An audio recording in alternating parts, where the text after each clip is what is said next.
Good evening and welcome to the Financial Week. I'm Javon Keys.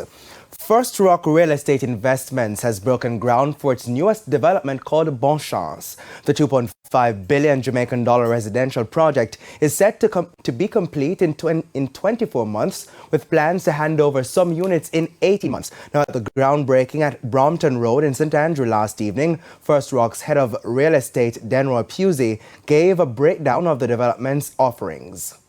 The development is a 10-story building. It has 31 studios, approximately 700 square feet. It has 10 one-bedroom, and there are two types. Type 1 is approximately 1,100 square feet. And we have the Type 2, whereas with Type 2, one-bedroom, which is approximately 1,800. We also have two-bedroom penthouses. One is approximately 1,900, and the other is approximately 3,000 square feet. Meanwhile, Investment Minister Auburn Hill says there is space for more real estate developments through public-private partnerships, especially for lower income brackets.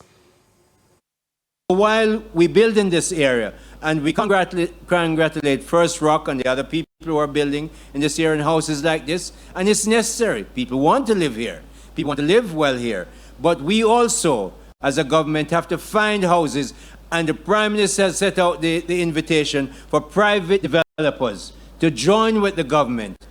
In a PPP, we find the land, we find the money, NHT has money, and we're making sure we want to find houses for people who have to buy at a lower price point. To some company news now, Digicel's credit rating has been downgraded by ratings agency Fitch. The company's new CC rating puts them in a position where, according to Fitch, a default of some kind appears probable. The telecommunications and broadband giant has been trying to restructure its debt with creditors. Some $925 million of Digicel bonds fall due for repayment next Wednesday. The Irish Times reports that Digicel is seeking an initial 30-day grace period before an event of default would be triggered, as it continues discussions on a debt restructuring. The news agency reports that more than 70% of bondholders have signaled support for the grace period. Now, Digicel's latest rating by Fitch is 8 tiers down into what is called junk debt territory, and 17 grades below its top-tier AAA rating. Fitch said Digicel's borrowing levels are, quote, unsustainable relative to revenues.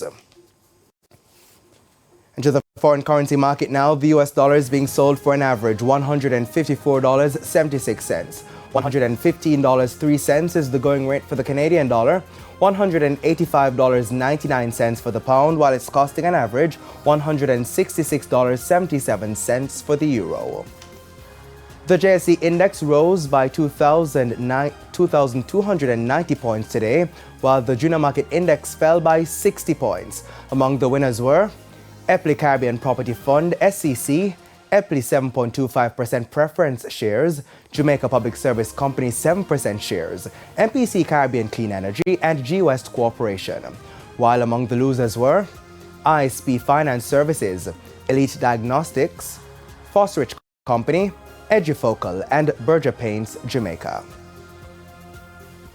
And that's the Financial Week. I'm Javon Keys. Good evening.